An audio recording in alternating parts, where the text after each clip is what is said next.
Hi guys, welcome to module 4, charts and chart formatting.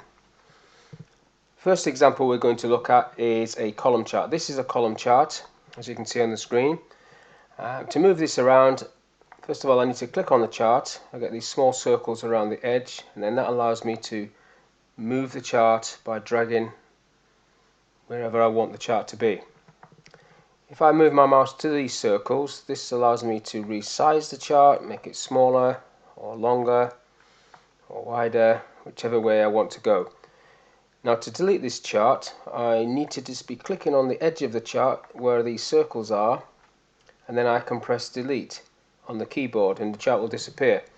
If I just undo that, if I click onto an element of the chart and press delete, I just delete that element. So I could end up doing this before I actually delete the whole chart.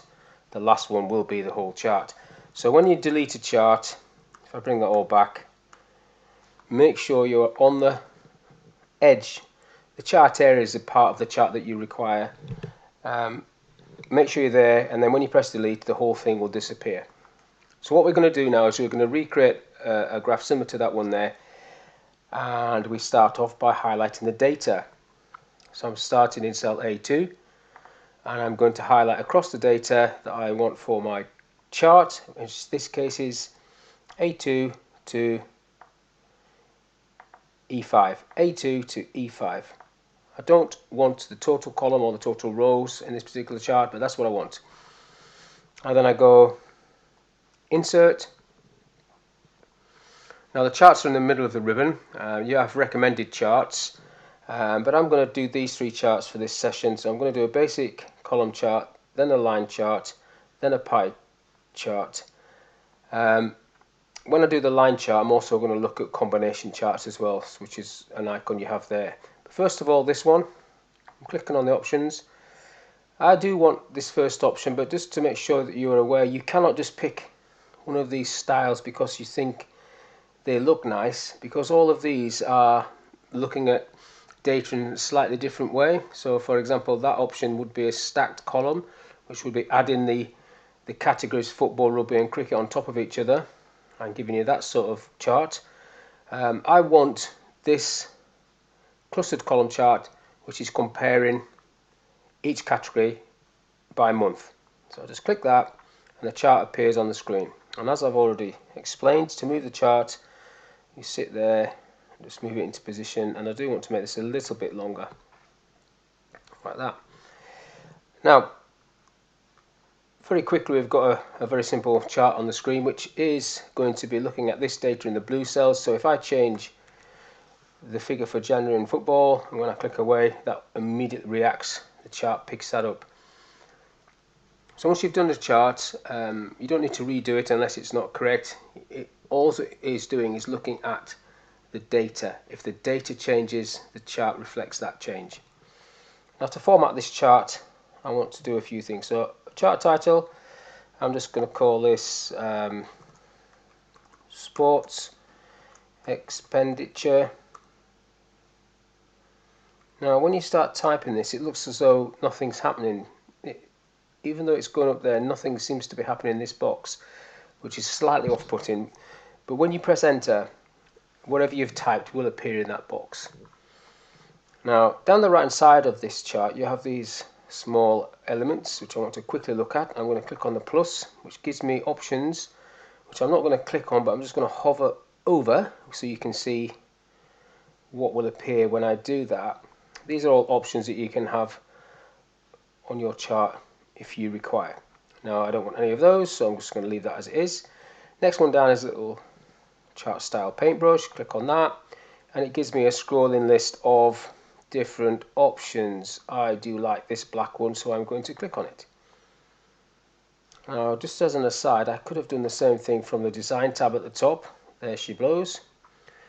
The next one down is a filter, which gives you the option to knock off categories or series. So if I didn't want to look at cricket, for example, if I click the tick there, take that off and apply, I'm now not looking at cricket. Put the tick back on, apply, and then I am now looking at cricket again. Very, very useful filters. I'm just going to leave that as it is. One of the options from the plus was to add data labels. Now, because I've just clicked on one of these elements, with these bars, so if I click on the green one, it would be putting the data labels above the green. I can also do this by right clicking on any bar. So I've right clicked on the red bar, and now I'm going to say add data labels, and there you go. Whether you want data labels on every column, it's up to you. That would be quicker to just select the graph, the whole graph, and then go through this option, data labels, and it would put them on. So what I would need to do is take that off and then put that back on, so it's now on for all of the columns. And I am going to leave that on for all of the columns. Now, I've decided I don't like this black, so I'm going to change it. Now, I am going to teach you that to double click on elements of a chart is probably the quickest way to get to the right part. You have the options at the top on the format, but if you're not in the right area, you'll probably format the wrong area. So I want to format the back of this chart, the chart area, so I'm just going to double click there. And when I do that, I get the format chart area pane popping out of the right hand side. And what I want to quickly look at are the fill options. So first one is no fill. That makes the chart see-through. Now obviously my font is white, so I can't see the font color. So I could go and put the font back to black and I can see it, which is okay. But I would have to do that if I was going to leave it as it is, but I'm not. Next one down, solid fill. This is where I can change the colours myself. A bit green. It's a bit loud. Next one down is gradient fill. This is how this one works. So basically you've got gradient stops. So I'm just going to pull these two off and start again. So if I click a gradient stop there and change the colour to something bright like red, and then I do another gradient stop, green, and then another one, yellow, and then another one, blue maybe, you end up having a very dynamic, very pretty looking chart. Next one down from that is picture or texture fill. It defaults to texture, which have been around for a long time. These are the textures. As I say to my class quite often, these are pre-Roman, some of these. I'm going to insert a picture from my computer, so I'm going to click on File, and I've got some pictures saved. Find them under Photos, and then Photos Waterloo, and I'll have a picture of the Battle of Waterloo. Now when I've inserted that picture, it's made this graph slightly cluttered, so I can fade that picture out slightly by using this transparency option, make it more like a watermark, like so. Now pattern fill is not something that I would choose for a background of a graph. These features are available for shapes that you bring, so sometimes you might want to do this with shapes or fill it in cells, but not for a graph, I don't think. So that is how you format a basic chart. Now I'll just need to undo that because I've clicked on one of those options which I didn't want to do. So that's a column chart. Now the next one along is a line chart. Here we have a line chart, which I'm going to click on the edge like I've said before and delete that one off. Now this particular one I need to highlight from the yellow cell to the yellow cell. I'm going back up to insert again, and then I'm on the second item down, which is a line chart, and again you can't just pick any one that you fancy the look of. Just make sure it is the right type, and the one I want for this one is going to be line with markers, and that one looks very similar, but that again is adding up the two categories. I want them to be compared, so I'm picking this one. Now my graph is quite small, so I'm just going to move that over to the left, extend the graph with a small circle, and maybe I can format that as well as I did before. Let's go for the black. Right, now I'm looking at this graph and I don't like it, so I've decided I want to change this to be what's called a combination graph. So instead of 2 lines, I want 1 line and 1 column. Now, if I click on the blue line, that is the actual figures. The red line is the target figures. So I want the blue to be represented as a column. Now to do that, I need to go up to the top and click on change chart type. So actual is down as a line. I want to change that to a column. And there you go, you get the column. I'll click OK to that. And we get this style, which I don't really like. But let's see if I can pick a different one. That's a better one. Okay, so when you look at this graph, immediately you can see that you didn't make your target on most months of the year, but you did make your target in June, and you broke through your target in August.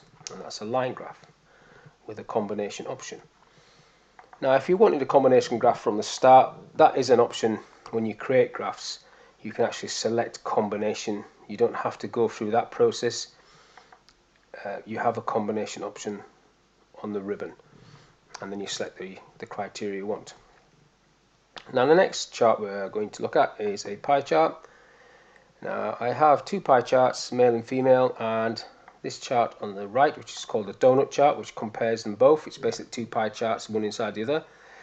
Now my thought process on charts is that they should display data in a simple, easy to understand way, and if it does not, you should change it. And in my view, that does not display the data in a simple way, so I'm going to delete that one, and we're not going to do that one.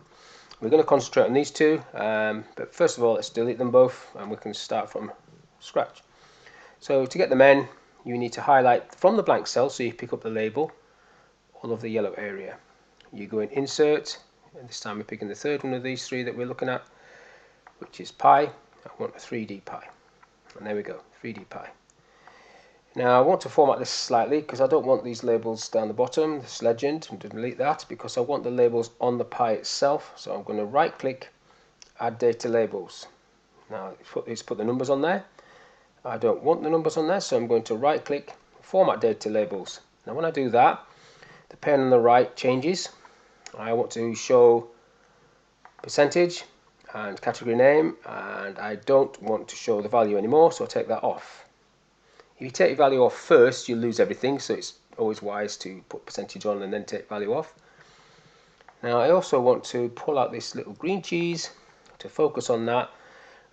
When I've clicked on it, all of these other cheeses are clicked. If I click it again, it isolates the green cheese, which I've just missed, isolates the green cheese, and then I can pull that out like so.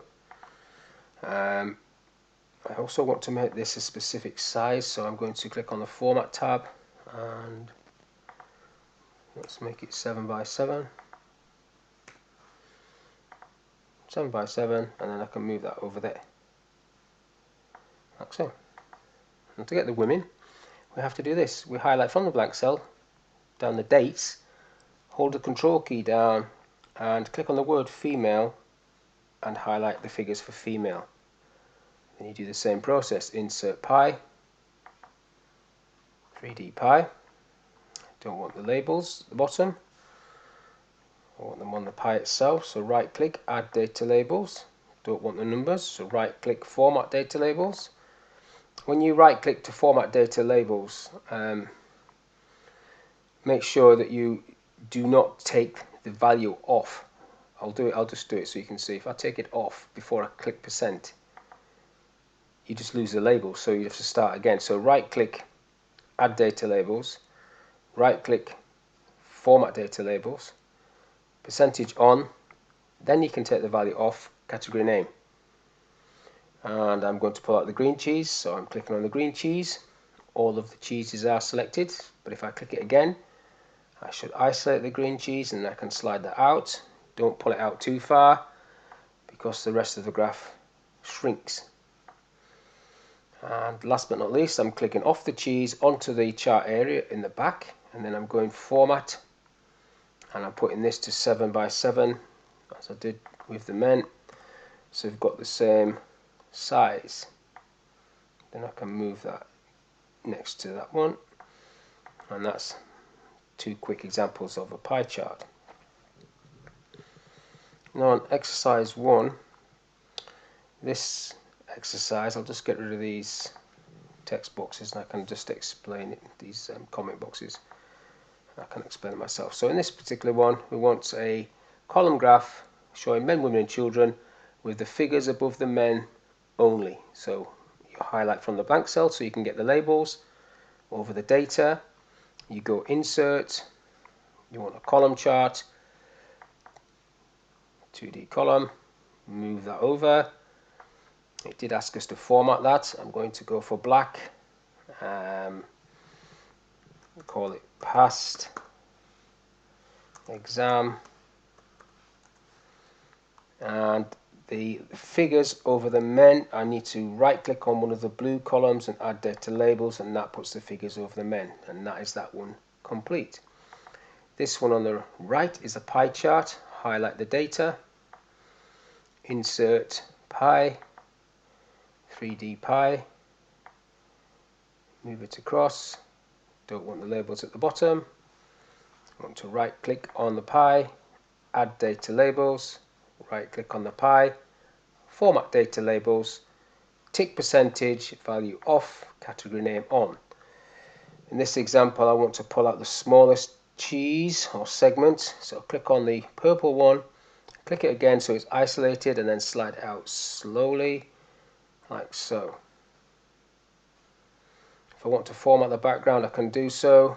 However, I just need to get rid of that legend at the bottom, and then chart title, household spend, and there we have it, two pie charts. And that is the end of this module.